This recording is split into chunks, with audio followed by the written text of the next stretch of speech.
Rüfət həkim, bir çox pasiyentlər cinsi zəiflik xəstəliyini prostatitdə görürlər. Bunun başqa bir səbəbləri varmı və yaxud da siz necə cavablandırardınız? Əslində qalsa bu bir provokativ sualdır. Çünki belə pasiyentlər mənə müraciət edir, başqa həkimlər də olurlar və bu kimi xəstələrə prostatit diaqnozu qoyurlar və nəinki prostatitə uyğun müalicə yazırlar, hətta ona uyğun olmayan müalicəni yazırlar və xəstə heç bir fayda görmür. Prostatit heç vaxt cinsi zəifliyə səbəb olmur.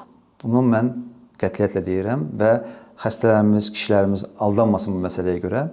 Belə halda anatomiyanı başa salsam sizə, prostatın aşağı yan hissələrindən potensiya sinirləri gedir penisə doğru və əgər prostatit varsa, prostatın içərisində olan bir iltihabdır prostatit və bu heç vaxt bu sinirlərə təsir eləmir.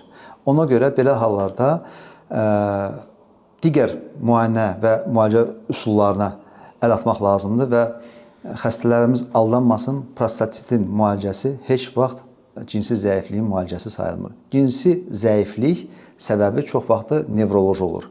Yəni sinir sisteminə bağlı olan bir durumlardır. Adi stres, əsəbi olmaq, bunlar hamısı cinsi zəifliyin səbəbi ola bilər.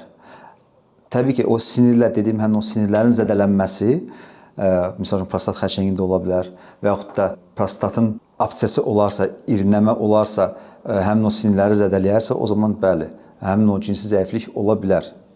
Bu mümkündür. Amma adi, xroniki və yaxud da kəskin prostatit heç vaxt buna səbəb olmur. Belə hallarda həmin o penisə gedən damarların və oradan qayıdan damarların müayinəsi də lazım ola bilər. Çünki onların özünün də problemi, xəstəliyi həmin bu cinsi zəifliyə gətirə bilər. Və təbii ki, yaş məsələsi də burada önəmlidir və xəstəyə individual yanaşaraq həmin bu xəstəliyin müalicəsi mümkündür. Bəzən olur ki, yəni adi 2 dərmanla həmin bu xəstəliyi müalicə etmək olur. Yenə deyirəm, burada individual yanaşmaq lazımdır.